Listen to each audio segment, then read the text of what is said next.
I'm getting ready to boil some traps. We letting the water get heated up, and kind of got to thinking about a hunt that I had this morning, and just basically I walked right up on a spike. Probably walked within 30 feet of the spike. I mean, it's been raining, so the leaves been damp, and the grounds, I mean, so I could just walk right in. I mean, just wasn't making any sound, and the wind, you know, wind was kind of blowing in my face, and he was just kind of off to my right. But like I said, I walked up to like 30 feet from this deer before he ever realized that I was even there. You know, I got to thinking about it later. I was just kind of sitting on the stand. I said, man, you know, I wonder if that happens to everybody. And then it just kind of said, well, you know what, I need to make a video. I said, because it may not, and there's no reason why those type of things couldn't happen to anybody. And it was still dark. It was before daylight, and you know, it was real cloudy, so it was kind of maybe breaking a little bit of daylight. But you know, you could see a little bit. You know, like I said, I mean, you could see 30 feet. You know, you could see if there was a deer standing there. And but the reason I say that could happen, you know, that's something that could happen to anybody and should be happening to people. But you know, in times I've gone out hunting with friends and stuff, and I see people do things in particular that, to me personally, I don't think they're correct. But you know, but who am I to say they're wrong? You know, they can do whatever they want. But one thing that I've noticed is that guys often use headlamps, and all the time. I mean, really, what I'd see them is, you know, these fellas, especially when we were hunting in the swamps and stuff like that. I mean, you see these guys, and man, they just, you know, they're going through the woods like this. I mean, just looking around. I mean, they're just Trump. And I get it. I mean, if you're, you know, like when I used to bow hunt a lot, I used a climber a good bit, and you know, and especially hunting in the swamps and stuff. I mean, you'd wind up with a headlamp because you're trying to see where you're going. But the problem is, a lot of, and like I said, and people do it with flashlights too, but they put that headlamp on their head and they just start walking. And that light, not the beam, but the bulb, can be seen a long way. And in my experiences, here on the farm, I don't remember the exact story, but I know it was my dad had lost a flashlight in the field and couldn't find it. And that night I was over at his house, and standing outside, we could see that flashlight shining. It was laying in the grass. So his house is on one hill, and we were looking a quarter of a mile at another hill, and we could see that flashlight in the grass shining. It was pointing directly at his house, and we were able to just drive over there and drive right to the flashlight. And but the point is that, you know, if somebody was standing out in that field pointing that flashlight in the opposite direction, you'd never see that beam. Like, you would never see that person, you'd never see that beam. But if they turned around and they pointed that flashlight at you, you'd see that bulb. I mean, that bulb is visible a long way. The same thing in the woods. If you're walking through the woods and you've got a headlamp or you've got a flashlight and you're just shining that thing around, deer are going to see that thing, hogs are going to see that thing. And somebody can try to disagree with me, but I'm telling you, my experience is that they can see it. And I can tell you another thing. Deer and hogs can also see infrared lights.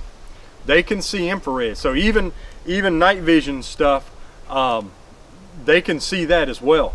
That's what I've witnessed with the even their infrared stuff. You know, a lot of the Generation 1 night vision, they have that infrared illuminator.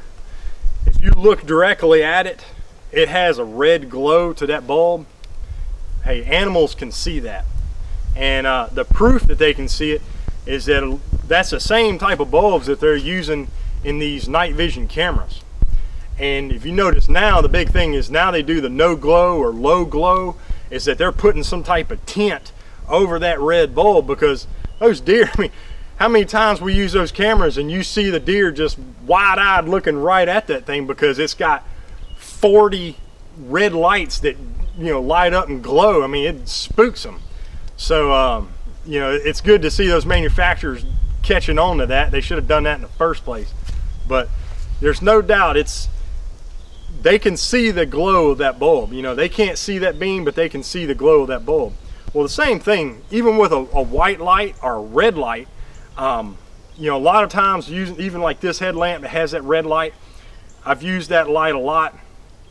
And you know, it's human eyes are not as sensitive to red light, so it really doesn't do a, you know, good job of lighting things up like a white light. But what's important about that is that you don't want to shine that bulb. That's, you know, that's really the problem, is that people have their flashlights or headlamps, and I've seen guys do it. I mean, they come through the woods and you can say, I mean, you know, you waiting on somebody and you say, well, there he is, I can see his flashlight. And I mean, how far away are they, right? So if your hunting buddy can see your flashlight, trust me, all the deer and hogs and everything else around you, they can see it too. But you know, that's what they can really see is they can see that bulb. If that deer is close to you, and say you're shining a light and you're kind of shining it up in the trees, they can see that. But what I've seen is they don't necessarily pay a lot of attention to that.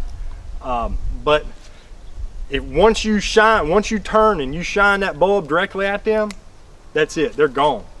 So the way I do it, and like I said, and that's, you know, who am I to say somebody's doing something wrong, but my tip to help people out is you can take that, you know, you can take that light, and a lot of times I use a headlamp because they're small, and if I need to, I can put it on and carry it. But I hold it in my hand and I shine that light down. And the important thing, even shining it down, the important thing is I hold it in my hand. I'll hold it in my hand with my hand blocking it, because I don't want that light to shine on me, but I want it to make a cone. I want it to shine out and make a circle in front of me. So I'm gonna use my hand, I'm gonna block it.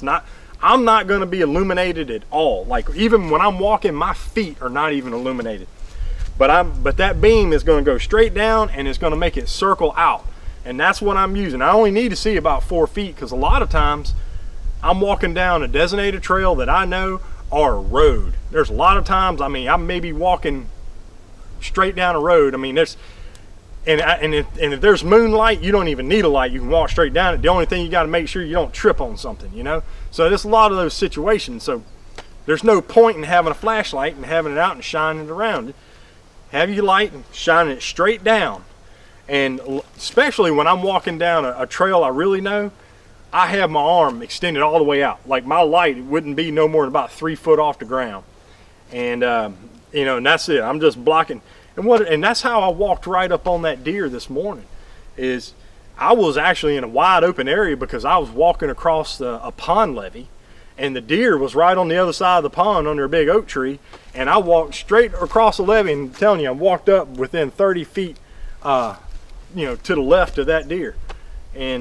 But like I said, it was quiet. I wasn't making any noise, but I didn't spook that deer with my light. I was walking with that light the whole time.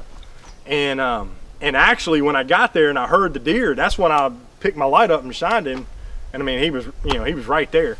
And you know, and what was amazing is I didn't even spook that deer. He was standing at the edge of the woods and he just turned around and stepped right back.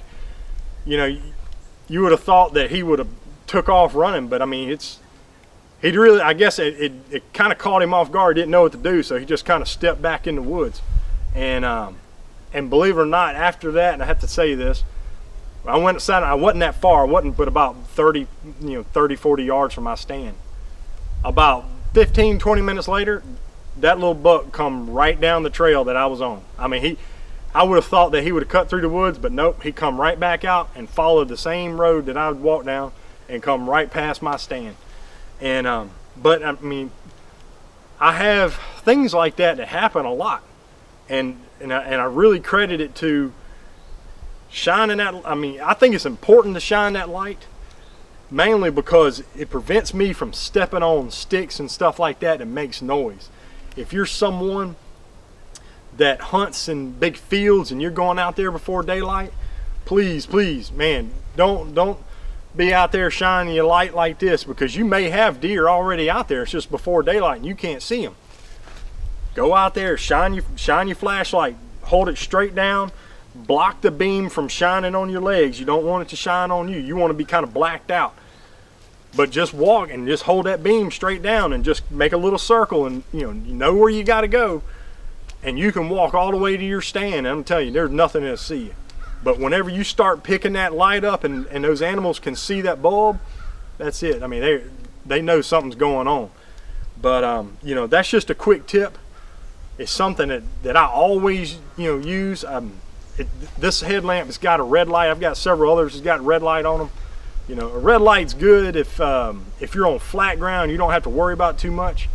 But what I find with a red light is that I can't see elevation change. So I may be walking down and kind of stumble because the ground dropped down 3 inches or 4 inches or something like that. It's kind of hard to see the elevation change because your eyes just aren't as sensitive to it. But it doesn't really make a whole lot of difference, because whether I'm shining a white light straight at the ground or a red light straight at the ground, a deer that's standing 50 yards, 60 yards away, they can't see it. The only way they could see it if I shine it directly at them. And I'm gonna tell you, I've had about the same results of shining a red light at a deer versus shining a white light at a deer. If I got that red bulb on and I shine something, they can see the bulb. I mean, don't be fooled that the animals can't see red or they can't see green or something like that because maybe they're using these to hunt different types of animals. They can see the bulb. They may not be able to see the ground. Like if you're hunting hogs and you lit the ground up, you shined it straight at a hog and everything was red. What I've witnessed is those hogs can't see that red light on the ground. But if that hog turns and looks at you, they can see that red bulb. They can without a doubt see it. And deer's the same way. So if you want to kind of be a little more stealthy getting to the stand, hold your lights straight down, block the beam from shining on you. And if you need to see further out, now let's say that, okay, well, you're kind of in an area that you're not as sure about and you want to see further, instead of really turning your bulb like this, just pick your arm up. Just make sure you still got your hand blocking the beam behind you, but just pick your arm up, and what's happening now the light cone is going further out and you can see further out. So it's real simple, and it's really something that I see people not use, and I think they really benefit if they started using it.